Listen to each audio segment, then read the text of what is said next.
China rewrites the Bible, tries to deceive Chinese citizens into believing that Jesus was a murderer. Grabe to. Ito yung isang example na binago nila sa Bible.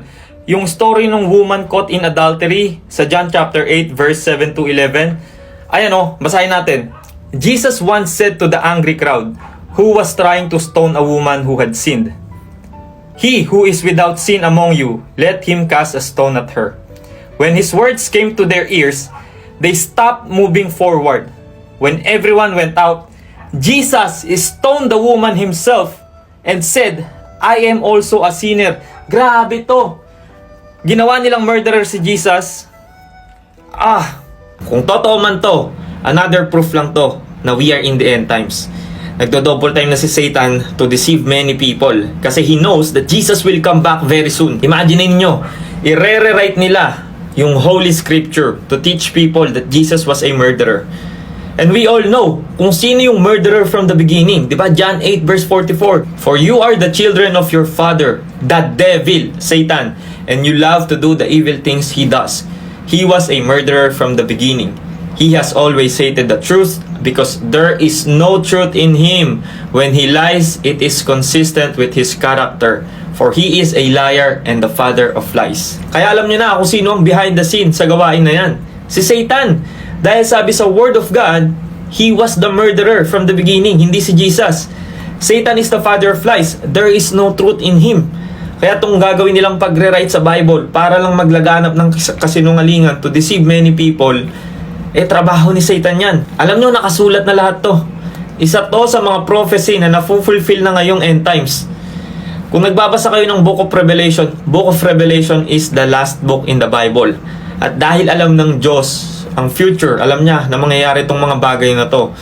Ito ang sinabi niya sa Book of Revelation. Sabi niya doon, bawal magdagdag o magbawas ng salita sa Bible. Ayan o, basahin natin.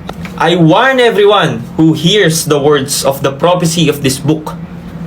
If anyone adds to them, God will add to him the plagues described in this book.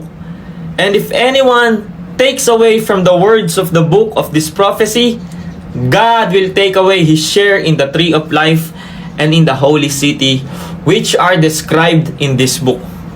He who testifies to these things says, surely I am coming soon. Amen. Come, Lord Jesus. The grace of the Lord Jesus be with all. Amen." That's amazing. After sabihin ng Diyos sa salita niya na bawal to dagdagan o bawasan dahil matindi ang mangyayari sa'yo, sinabi niya na, I am coming soon. He is coming very soon. And the last word in the Bible is Amen. Other meaning yan is so be it or it will happen. So mag-ingat po kayo. Sabi sa Bible, the devil is like a roaring lion seeking someone whom he may devour. Kasi he hates us so much. Diba? Tayong mga tao, we are created in God's image. And he hates us so much, he wants to destroy every single human here on earth. He will use any means to destroy us. Tandaan nyo, he doesn't care about you, he doesn't love you, he wants to destroy you. Kaya read your Bible, it's important. And yung discernment ngayon ay sobrang importante. Read your Bible kasi kung hindi ka nagbabasa ng Bible, kung hindi ka soak or babad sa presence ni God, sa prayer, sa fasting, sa pagbabasa ng Bible, madali kang madedeceive.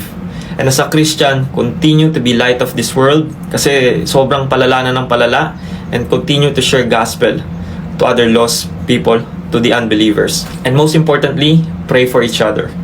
May the name of our Lord Jesus Christ be glorified. Amen.